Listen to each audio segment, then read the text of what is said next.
Welcome back to my channel. Today I have something special to share with you. I've never been a big fan of laksa, but that all changed when I tried this incredible recipe. I stumbled upon this gem of a recipe on RecipeTin Eats, and it completely transformed my opinion of laksa. Trust me, if you've never been a fan before, this recipe might just change your mind.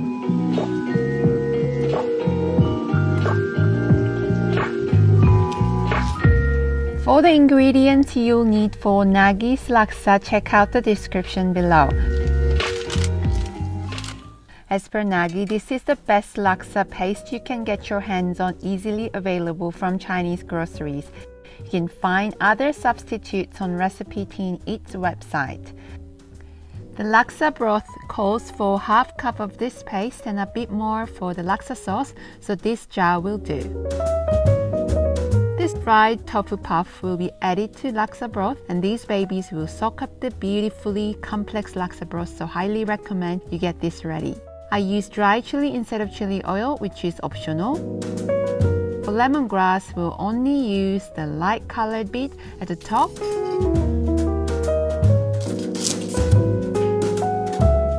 After peeling the outer part.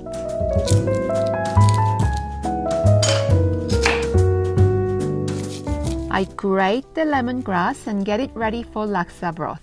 Let's start preparing for our chicken broth, which will be the basis of our flavorful laksa broth.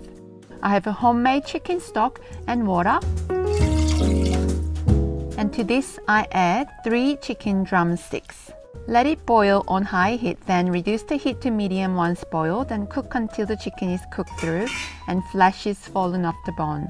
For laksa sauce, while Nagi's recipe calls for 2 teaspoons laksa paste, I will recommend using approximately 1.5 tablespoons, as you will be left with a tablespoonful after using it for laksa broth.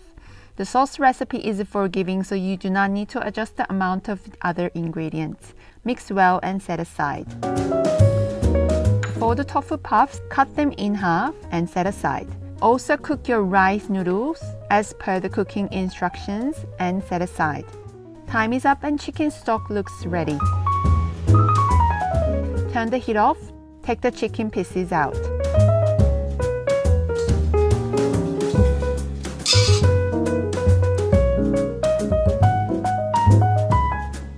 Using forks, remove the skin and pull chicken meat off the bone.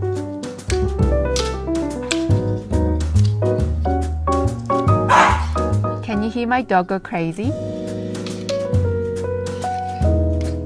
Let's set it aside. This will be the topping for laksa. On a heavy bottomed pot, add a tablespoon of neutral oil and aromatics, minced garlic, ginger, and lemongrass. Then add chopped spicy red chilies, but consider your tolerance and adjust accordingly. Saute half cup of laksa paste to this until fragrant for a minute, and combine the paste with prepared chicken stock and coconut milk.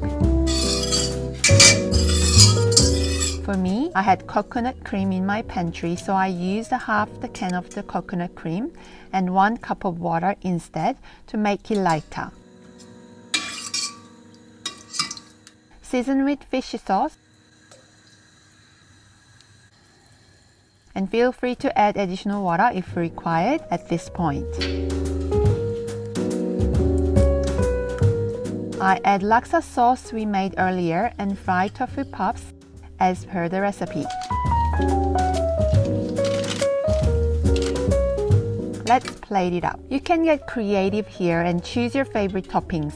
I went with the recipe, the beautifully cooked chicken, bean sprouts, a sprinkle of cilantro.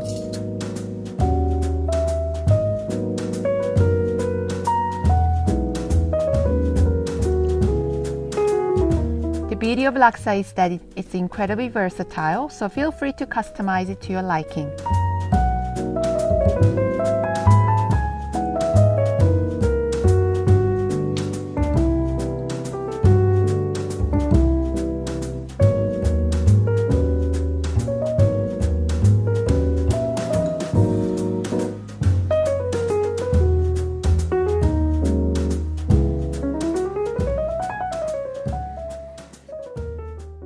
The aroma fills the kitchen, and let me tell you, we are in for a treat. The vibrant colors, the rich broth, the variety of textures are a feast for the eyes. Now it's time for the moment of truth. Let's taste this bowl of laksa goodness.